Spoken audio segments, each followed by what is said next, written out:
Hey, welcome back, guys. Just had some technical difficulties, but we are in the game at around 1 minute 20. Extinct just been trolling them, just kind of poking Skarner in the face, not doing too much damage, just kind of just sitting there and laughing at him, so that's all you missed. By the way, I am Pulse, and oh wait, no, I'm not joined by anyone, I'm solo casting. If you want to check me out, guys, I'm on Facebook/What'sYourPulse, same as my YouTube, same as my Twitter, so if you want to go ahead and check me out, show some support, that would be absolutely awesome of you.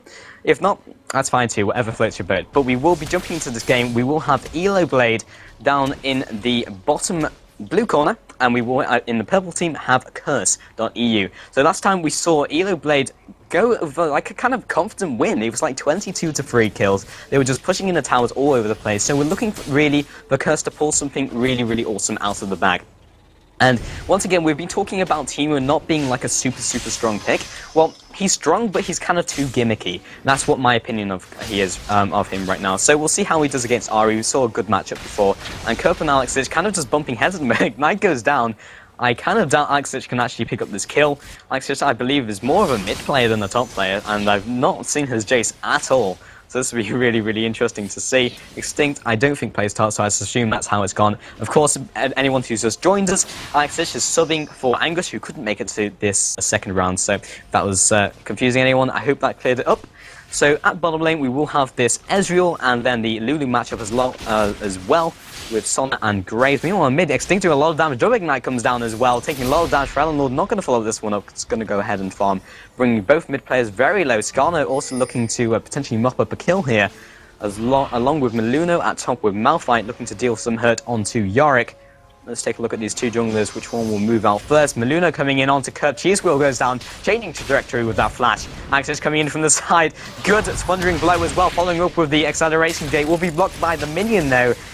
And meanwhile, in mid, Teemo potentially being picked up. Cotnex actually going for the dive. 2 tower hits. And for third will be the first bird picked up by Extinct. Got that double buff as well. So, just talking about Teemo being very gimmicky, but with a start like that, Eloblade actually good juke from Extinct, getting out of the way of the charm. This could potentially be another kill. Got that red buff for the slow. There's another kill for Teemo. 2-0 representing the scoreboard about 3 minutes 40 into the game. Wow, I was not expecting that from Teemo. So yeah, when he gets off to a flying start, any mage is just super strong. He may not actually experience any of the issues that I was expecting. He's already level 4, so he's going to be hitting that shrooming stage much earlier than we were expecting. So they might be able to actually turn this into advantage. Meanwhile, bottom Lowpo doing the hurt onto Leo Korea. That's why X also backing off as well. They have a lot of poke in that lane. It's not like the conventional sort of hard initiate that we've seen during this tournament. We've had that Leona and had maybe like Graves as well, where you just dash in, go for the big damages. It's kind of more like a poke on both teams, though Metalworks probably has less, though his bookshot does go for the minions. So it's kind of a two-way lane right there. It's kind of even on picks rather than just like skill level. So we'll see how it goes down there. Not too much action, just kind of bumping heads more than anything. Meluno looking for this gank here on that Malphite, got the double buff, looking for the cheese wheel. I think they're aware of this. They did have that ward. The cheese wheel goes down onto Metal X, into the red buff as well. Grand Slam as well. Lolpro, got to be careful. Yeah, just backing up, making sure he doesn't get the full force of the damage from that bookshot. Meanwhile, top Cotnex looking for the gank. Lands the first Q, looking for the slow there as well, but Alexis will be backing off. Hasn't gotten the slow. Low Ghoul, or as I like to call it, multi-purpose Ghoul, was not able to do anything in that situation, but Eloblade just getting manhandled by the Teemo, which is something you really don't associate with the Squirrel. But double buff is really painful this stage into the game, and it's only like, what, 2/3 done, so Eloblade's in for a lot of hurt, and for a long period of time, unless Cotnex can really turn this one around. Move Quick has been popped though, and Teemo is just out of there. That's one of the things with Teemo, like, he doesn't have a surefire escape, but with the meanwhile, top Meluno coming in with the ground slam. Alex is being chased after as well, turning this one around for the trade. Kerp actually staying alive for a couple more seconds with his sustained ghoul, but he will be picked up for the 1-for-1 trade. 1 kill for Jace, 1 kill for Yorick. So just Meluno chiming in for the assist. So they did come out ahead. Obviously, the assist gold will equal more gold overall, and 1 and 3 so far. So actually, Curse in the driver's seat, and 1.5k ahead this early on into the game. So they are actually in a good position. Obviously, most of that goal is centered around that Teemo. Teemo's just going to go ahead and just troll Cotnex in the face areas, which is So trollish. Teemo's one of those characters. Like, you have a lot of characters with, like, tier 1 loss. Teemo's definitely one of them. Singe is another. And Misfortune and Lulu also have pretty good ones. I'd also like to see Lulu's laugh, or hear Lulu's laugh at some point in this game, because it is one of the greatest things ever invented. Actually, Ari doing it as well. Pretty nice, pretty nice. I'm not really sure about Ari's laugh, but... Not on the tier 1 list, or not on Pulse's tier 1 list of laughs. Lord also looking to just try to deal some damage, kind of farm at this moment, because look at the damage. 0.8 scaling on that Q, fairly long range as well. Miluna once again with the cheese wheel has gone straight past that ward, curbed in a potentially dodgy situation, will be juking into the bush, moving towards the turret. Sustain goal goes down, and it looks like he's just trying to farm more than anything, but he knows he's dead, he's just trying to waste their time. And that ward is kind of interesting place. It's like he doesn't have enough gold to put it straight into the tri-bush, doesn't have enough to put it in near Baron, so he just has to go for the close one. You can tell that's fairly quick. I guess he was being pushed in so much, he was just like, oh well, I don't really need it. Pushes out just for a split second, Miluna all over there. Kotnik's also moving into the vicinity, probably just to pick up the creeps and gold so he doesn't start bleeding the lane. Makes a lot of sense. Generally, as a jungler, you do want to be taking over those lanes when your lane dies, so you don't bleed that XP and gold. However, it does remove from your ganking potential, but Skarner is a ganking jungler. He's more of a controlled jungler, in my opinion, where he just, like, you know, controls the jungle. That's controlled jungler. So, it's not hurting him too much, and he will scale from those levels pretty well, especially with those Qs and the ult. Alex Ich potentially looking for the dive onto Lord, but there's some support force from Miluna, completely out of mana, however, there's the ignite, and actually duking back into the last charge of, or the second charge of Spirit Rush. He actually had one more charge left.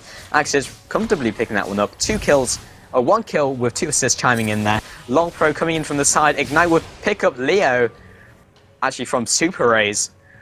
They're doing really well this game, much better than they did. They're really off to a flying start. Alex Ich and Miluna also going to pick up this blue buff from the enemy team. They have got that warded, and the enemy team does not. Yark going to push the advantage, or rather the fact that he has no lane opponent right there now, so he's going to go ahead and push in that lane. Going to start bleeding some XP. Has got to be careful though, because Luno and Jace are in the area, but of course Luno kind of out of mana, so Alex is just going to go ahead and just clear that wave. But be careful though, just kind of have some diving potential right now. He has got that ultimate. Ultimate, of course, does mean he can use that to tank, kind of a bit like a Shaco clone if you put it in that type of context. And something also to note, or something worthy of notation, is the fact that York is really, really difficult to dive. His sustain from his sustain goal, which is his E, what's it called? It's Omen of Famine, I believe. So that's really, really, it puts you off. Like, when you're diving someone, it's just like, okay, he has this amount of health, but there's so much sustain from it. If it stays alive for a prolonged period of time, it's kind of crazy how much it vamps up, and it really throws you off. So the amount of damage you're expecting to do is not as much as you do. And then he has the passive, he has the ultimate as well, which he can kind of just rankly put over his own body, which is really difficult, and it kind of blocks the hitbox as well. Seen that multiple times in those dives, it's very, very difficult to get around. Extinct.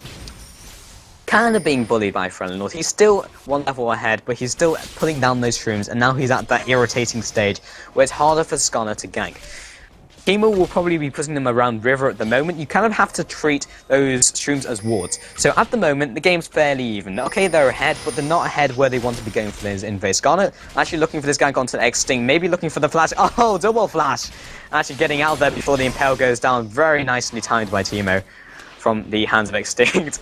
And yeah, I hate you coming from the hands of Skarner. Yeah, honestly, I'm not surprised. That was he's just been trolling him all game. He wants to get that kill. Teemo Global Taunt too strong, and Ari will just be pushing down that mid turret. Well, at least the mid lane, trying to bleed some EXP. Right now, let's take a look at the item builds. We haven't paid them too much love. So, once again, we do have the Teemo looking for the burst, so he's going straight for that Deathfire Grasp, as we just see top bumping some more heads. Actually, Thundering Blow goes out right on top of him, Ignite as well, into the Shock Blast Acceleration Gate, kind of mid-range though, so he will be hitting the minion. Curve actually going to juke this around into the flash. There's another flash to the skies, into the Thundering Blow, knocking him back into Death Form, however, so it didn't actually knock him back. Lord actually popping up there, along with Luna to the side, kind of out of mana. Alex just knows he has to commit. Curve going to fall in just a couple seconds. Unstoppable Force goes down. Curve actually, rather Alex Ich, not actually committing. Shock Blast through Acceleration Gate, but honestly, if he'd committed, actually Skarner was on the way. Probably a good idea. Better game sense than me, and I can actually see the entire map. Orbit Section will land both ways. Extinct coming from the side as well. Miluna does not have the Unstoppable Force. Ignite has gone down on Alex Edge, just briefly cutting that health pot heal. and they probably will just be counter-initiating and backing off right here. 1-7 right now. 3k ahead, 3.2k ahead right now for Curse.EU. And meanwhile, bottom, more damage coming out. This could potentially be the kill. There is the crescendo for the counter-initiate. Metal X really unable to really follow up on that one. Didn't have the mana, didn't have anything. If he committed with the quick draw, then there was no way he was going to get out. Does he have the flash? Yes, he does actually, but he didn't have any mana for like the combo. But the collateral damage, the buckshot, and obviously following up with the quick draw as well. So he could not do anything on that front. Maluno will be going ahead and starting that blue. Teemo will probably be picking it up. Really nice for Teemo. Obviously with the reduced cooldowns, spam all day, along with the reduced cooldown on the shrooms. Cooldown on shrooms equals more shrooms, equals more irritation, equals more Teemo. So he's going to go ahead and pick this up. Let's take a look at scalings right now. He's got 113. Actually, looking at the item builds as well, I get kind of schizophrenic when I'm solo casting, so sorry about that. There's something you have to learn about Pulsar's casting. But Fracture, yeah, as to be expected, has not been picked up yet by Cottonex. Which you mentioned before, it's just no point really putting any points into that because it's such a big investment, and actually Extinct has been caught by the charm, turning this one around onto Fredlord. Cottonex once again just wants to get something done on the Teemo, but it's just not passable. Lord will be flashing up red, but he will be safe. That bleed, not enough to take him down. And let's finally look at the scalings and just take a breather. Look at this toxic shot. Okay, 48 magic. I think it's... for some reason the wiki was saying like 0.8 by... Oh, okay, wait a minute. Probably 0.8 over the course of the 4 seconds in total. Yeah, that makes more sense. So Noxus Trap at the moment does about 300 damage, not including resistances. Yeah, Teemo, AP Teemo is starting to get really, really irritating. Now let's take a look what he has in his back pocket. He has 930, so that's probably enough. Actually, wait, no, he needs 40 more to get that Deathfire Grasp, so he'll probably go for that pretty quickly. He does not have the secondary ring, so he'd probably go straight for that Deathfire Grasp actually for the increased cooldown reduction and the increased burst, so he can actually start insta-giving people, which is kind of scary when it comes from Teemo. So right now we have Maluno looking to do something onto top lane. Alex is around the area, Kerp also there, looking to chime in for some damage. Get himself into contention. And Cottonex, I think he's realised, yep, Ward has been called by that bottom lane, and once again they're also pushing. Very little chance of them really able to pick up the kill there. Alex is looking for this dive. Maluna there as well. They are diving the yard. Got to be careful about this. Kerp is being chugged down so quickly. Potentially picking down the ultimate. Nope, unstoppable Alexich will go up. Kerp has actually popped his ultimate beforehand. Did not even notice that. I actually have to wonder when he used it. But we'll have Cottonex and Ari moving towards that blue buff. They're trying to pick it up as soon as possible because they did get that pick up at top. So okay, they're probably going to pick up the top turret. Then they're going to turn their attention to blue. They probably have the timer on it. Alexich actually going to move forwards. Team actually moving into the enemy jungle, starting to put down those aggressive shrooms, because now it's getting into the stage where they are pulling further ahead. They're about 5k ahead. They probably have this on wrap. Ultimate goes down, instant crescendo, both missing. Ultimate popping down with the true shot barrage. Extinct coming up inside as well. Massive damage coming from that blinding shot, following up with the toxic shots. Huge damage coming out. There's the double kill. Right now, Teemo 4-0-1, easily picking up that Deathfire Grasp. Maybe be able to pick up that second Doran ring as well. And Maluno, yep, looks like they're turning their attention to Drake. They can definitely do it right now. Maluno just going to kite it out, moving it to around the river area so it can't get quickly smited up by Cottonex as he moves around the area and the streams, which is just so much presence around these objectives right now. Frello could potentially be picked up by Extinction, flashes into the blinding dart and auto attack. Doesn't even have the Deathfire Grasp. All Teemo wants to do is go back, and you stop him from going back by feeding him kills. What are you doing? But Extinct in such a dominating position.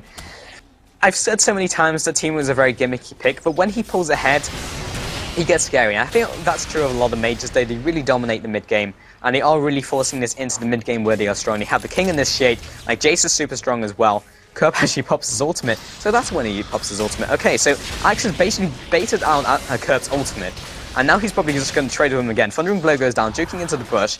Got the Sustain Ghoul going out, looking for the Ignite as well. Shock Blast, not for Acceleration Gate, but just following with the Mercury Cannon. Acceleration goes out into the flash, into the skies, looking for another auto attack, and there we go for the proc from the ultimate as well. Meanwhile, our bottom Super Ace just following with some more damage, and we do have the cat, aka the squirrel.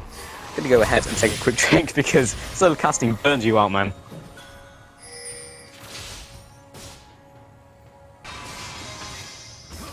Alright, awesome. So, Maluno potentially looking to do something in mid. Lord is around there. I think he knows something's up. doesn't have the ward around the area, but it's just like he knows something's up. And there is an unstoppable force. Deathfire Grass goes down, ultimate with the Spirit Rush, but the bleed from Ignite and the Toxic Shot, and Extinct's just gonna go ahead and laugh it off. Real Teemo play. That kind of comes with the character though. It's kind of like Singe. It's like, if you're gonna go Singe, you have to commit to the character. You have to just laugh all day. Otherwise, you're kind of diminishing the effects your character has on the game. And honestly, if Freak was in this game, dude, be freaking out. That was not intentional, by the way. I'm sorry. Pun's just generally happy comes later in the cast. I don't know why, it's just like some sort of weird shoutcaster syndrome. Extinct looking for the bottom gank. Massive damage coming out, doesn't really have the CC, but the huge damage. Godlike Teemo moving up into the enemy jungle. Cotnex being super aggressive. Luna also there as well, chasing him down. There's the Shroom. Actually, no, Maluna being aggressive, his own jungle. Extinct looking to follow up on them as well. No way that Meswex can really do anything. Legendary Teemo. Krellan Lord looking to do something, but there's no way you can face up against the might of Teemo, Destroyer of Worlds. Krellan Lord looking for the charm, lands it both ways, but there's the Deathfire Grasp, and the wow! Did he land the auto attack? He did not land the auto attack. He landed the Blinding Dart because of the extra range. If that had been the auto attack, dude, he would have been dead. And the bleed is so horrible. It's just like, you know you're gonna die. Meanwhile, top Curve actually trading off of Alex Ich there as well. Chasing after as well has.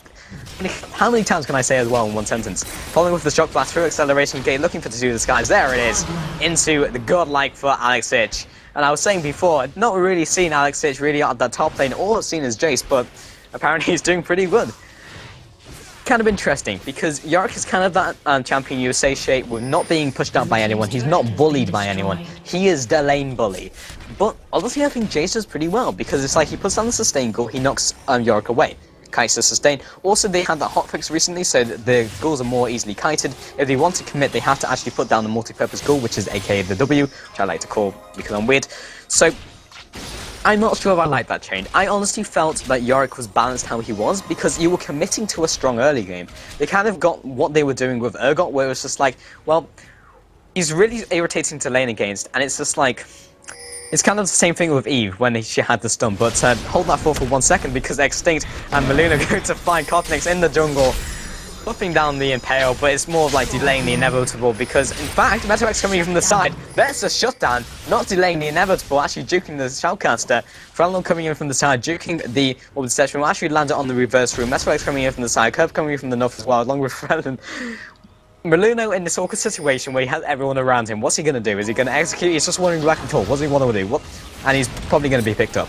There's the bookshot. Kind of a case of who are they going to donate this to.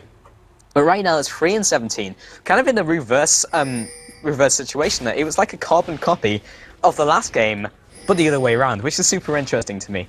They really scaled off in the mid game, and it feels like both teams, when they get the advantage, they just scale it out of control. And actually, Krellan Lord's going to move on to Alexis, but Alexis doesn't care at this stage. As long as he gets his turret, he's good to go. Actually, going to knock Krellan Lord away. Wouldn't be surprised if he commits the ultimate. There's the Spirit Rush. Kerpol's firing up with a multi-purpose goal and looking for the last charge. Cotnex there is also up as well to chime in. Of course, they're going to finish him off before you can actually tag him, because, you know, good guys.